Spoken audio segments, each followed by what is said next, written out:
Yep. Yep. Yep.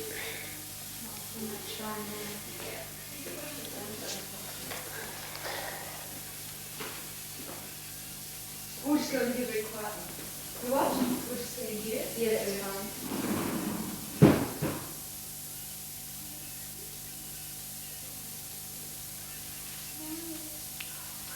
Now, Jackie, just one thing. I know it's a bit hard. If you can try and, when you turn a page, it's just that. Is it going to be possible to put them under there? Yeah. Oh, fine. That's great. We just sort of cornered them. Wonderful. Because when they get too near there, okay, when you're ready, that's fine. No, you want me to just what? Just read out the title and then just... And go ahead. Yeah. Right.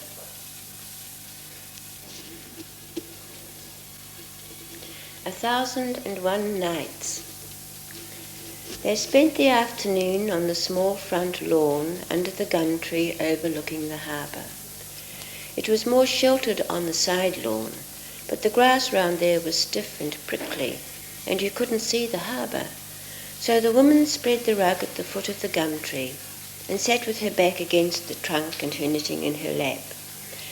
And all afternoon she pretended they were simply warming themselves in the gentle autumn sun in front of an old house hidden away in bush with a harbour to look at. And all afternoon she knew they were simply pretending, and none of it was real, not even the wanting and willing and pretending, nothing except the waiting. The little girl squatted on her haunches at the edge of a garden, shabby with withered summer flowers, and talked to herself and mixed mud pies in an old enamel bowl, and put in gravel for sultanas, and baked them in tin lids, and iced them with daisy petals, and laid them beside the woman on the rug. "Are they cooked yet, Mummy?" And the woman felt each one with a finger and said, "What pretty daisy cakes!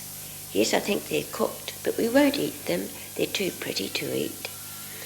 And when it was 3 o'clock and time to waken the toddler, they hid the daisy cakes first just in case, and went up the gravel path and wooden front steps, and down the long linoleum passage, past the mirror in the old coat stand that wasn't theirs, past the white china doorknobs of the bedroom, sitting room, breakfast room, past the old ship's bell on a fretwork bracket hanging at the end of the passage, and round the corner and through the door that always stuck and had to be pushed. And there was the toddler, pulling himself up by the bars of the cot, and his cheeks were plump and pink and his eyes blank with sleep. They changed him and put on rompers and jersey and carried him out to the gum tree, and he blinked and blinked in the gentle sunlight till his eyes were as round and as blue as the harbour. And the little girl laughed and rolled on the rug against the woman's legs and laughed. "He's Hunca-Munca, Mummy. He's turned into Hunca-Munca." They made a pretend picnic with orange drinks and biscuits and pieces of apple, and the toddler rubbed his in his hair and got it mixed up with bits of grass and stones till it looked like a piece of daisy cake, and the little girl watched him and said, "Aren't toddlers silly, Mummy?" and ate hers carefully like a tea-party lady. And then she pulled off the little white boots she wore to make her ankles grow straight and strong, and galloped around the lawn like the horse she was, and stopped at the far end where the bush began, her arms like branches. "Look, I'm a tree. You can't get me now, I'm a tree." And the toddler dropped his daisy cake and staggered and gurgled and fell and crawled and dribbled across the lawn. But when he got there, the tree turned into a bird and flew away. The woman leaned against the gum tree and watched them and pretended it was all real. But the sun slipped behind the tallest trees in the bush, and the shadows crept across the corner of the rug, and it was 4 o'clock. They gathered everything up except the daisy cakes and put them on the side veranda, and went round to the clothesline on the back lawn where the sun still shone. And the little girl said, "We don't have to go in yet, do we, Mummy? It's still warm and sunny here." But the woman shook her head. "No, it's getting late. It's time to light the fire and put the dinner on." and she gathered an armful of soft, fluffy napkins and dropped the pegs for the little girl to pick up and gave the toddler a nappy to carry.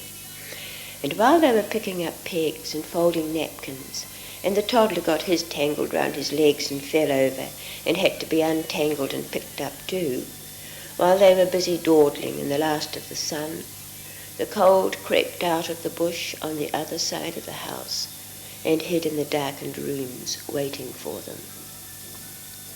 The little girl squatted on her haunches outside the woodshed and peered in the corners for wetters, and the woman poked about inside the shed, turning the wood over and feeling it to see if it was dry, and keeping a lookout for wetters too. And the toddler climbed up and down the back concrete steps and looked at them upside down between his legs like Eeyore.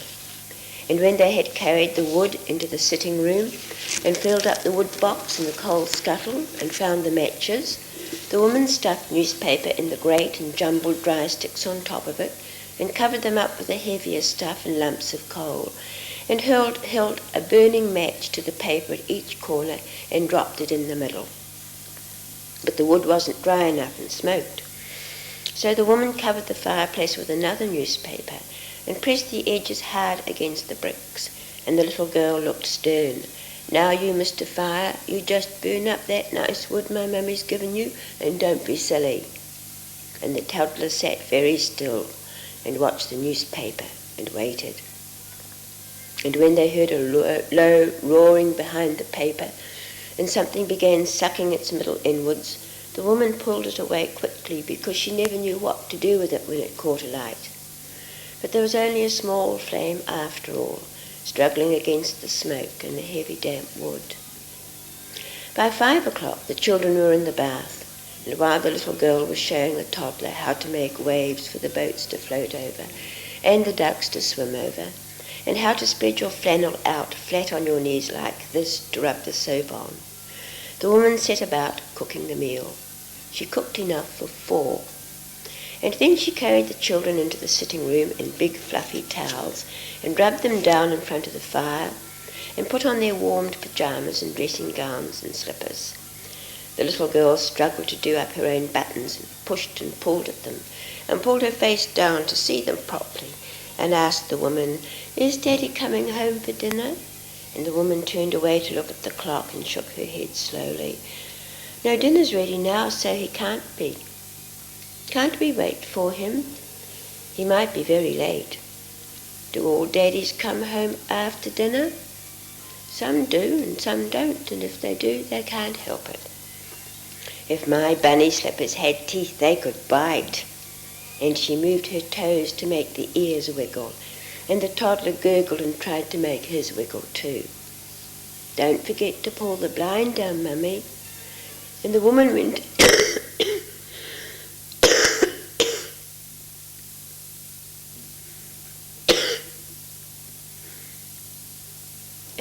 went over to the window and tried not to think of the face that had been there once.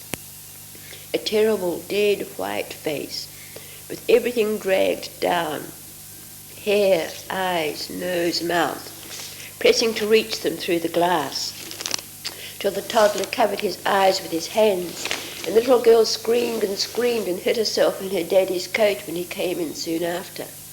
The daddy laughed and said it must have been the moon come down to see them, but the toddler wouldn't take his hands away till they played beepo with him. So the woman pulled the blind down carefully, right below the sill, and picked up the towels and went out to the kitchen.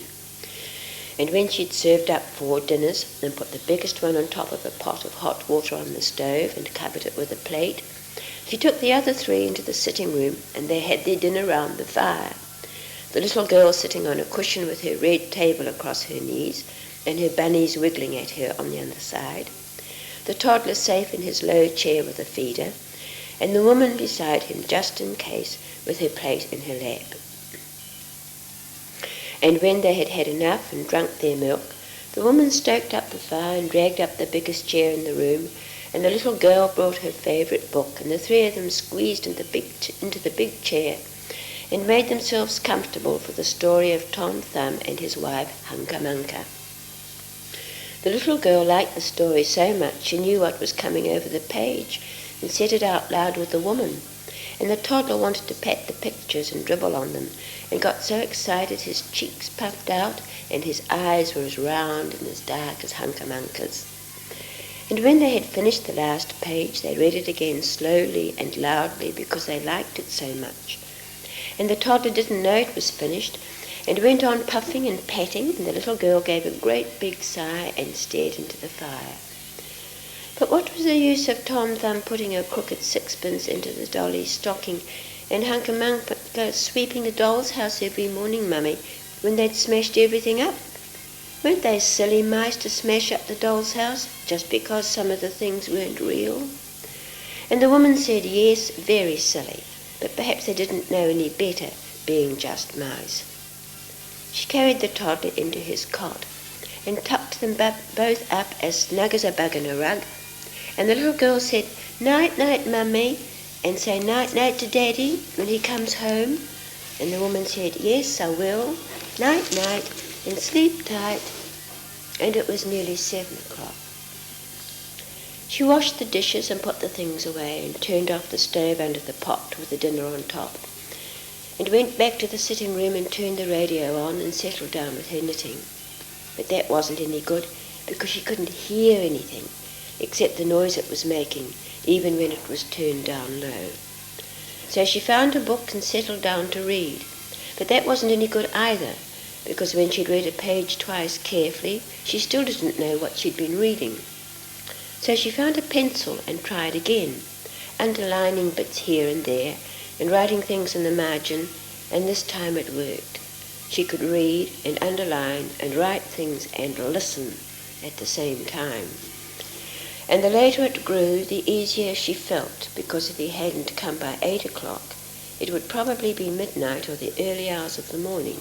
That's if he came at all. So the reading got easier, and she didn't write so much or listen so hard. But by 10 o'clock the fire had burnt right down, and the wood box and coal scuttle were empty, and she couldn't be bothered going out to the woodshed because of the wetters. She thought of having a bath, but it seemed a bit risky. A bath wasn't a good place to be caught in. So she made some supper instead and filled her hot water bottle and got ready for bed. But she didn't want to go to bed in case it happened again. She put her book away and knitting away and straightened the chairs and cushions in the sitting room and straightened the towels in the bathroom and swept the hearth and made sure there were enough aired napkins for tomorrow, and picked up the children's toys and put them in the box on the side veranda. And when there weren't any more things to do, she tiptoed down the passage and round the corner and lifted the handle so the door wouldn't stick and jar, and crept in. But there wasn't anything to do there either, except gaze at the children, so pink and plump and easy in their sleep. So she crept out again and stood in the passage and didn't know what to do. If she went to bed, it might happen again, and if she stayed up, she might be caught. She stared at the old ship's bell and wondered what would happen if she took it down and stood on the front steps and shut her eyes and swung it up and down with both hands as hard as she could. No, that wouldn't do, because the children might wake up and they mustn't find out.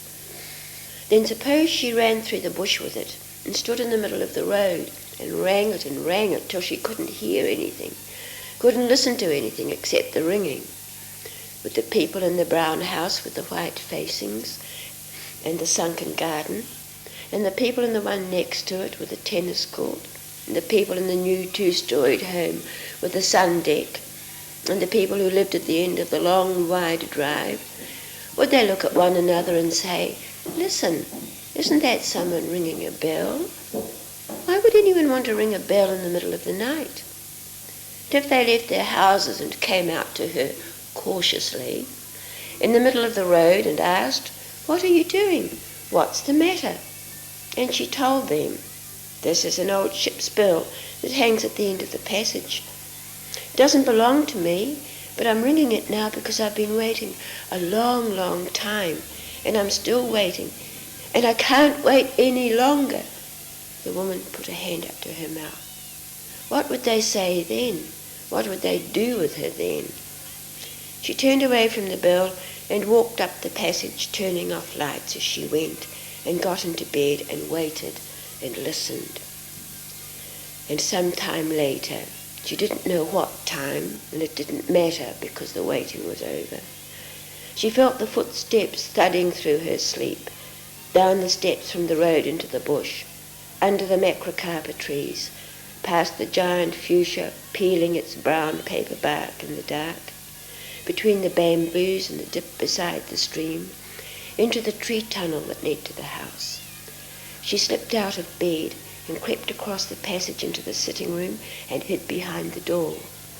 And the footsteps thundered around the house and into the house and up the passage and stopped suddenly outside the door.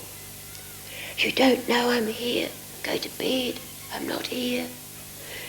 But the door swung open and the footsteps came in and closed it and stood there for a time. And when they turned round, it was the face at the window, dead white and terrible and all dragged down, pressing to reach her. And there wasn't any glass. There wasn't any glass.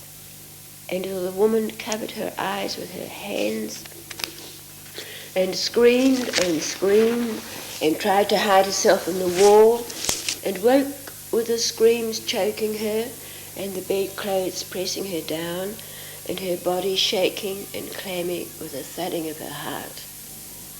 And then she heard the footsteps again coming through the tree tunnel, heavy and uncertain at the same time. And then she couldn't hear them at all. Perhaps he's peeing against the gum tree. Perhaps he's gone off the lawn and fallen down the bank. No, not the bank. I can't do it. It's too far down and too far up and the pungas get in the way. Please not the bank. Let it be the gum tree. And she waited and listened, and the footsteps came back onto the path and around the house and into the house and tried to be quiet up the passage. And she lay like someone hiding behind a door and shut her eyes and breathed deeply and slowly. I'm asleep, and listened to the fumblings on the other side of the bed and the clothes dropping and the hands groping, and felt the pull on the bedclothes and the mattress sag, and listened till the breathing beside her was slower and deeper than her own. And she lay for a long time in the small space between one waiting and the next, and felt everything but the tiredness drain away from her, and listened to the small night noises and the night wind, and watched the gum tree through the window, moving its branches like arms against the pale night sky. If you could turn into a bird, you could fly away. And she watched the gum tree, waiting for the miracle, till her eyes ached and closed, and it was all over.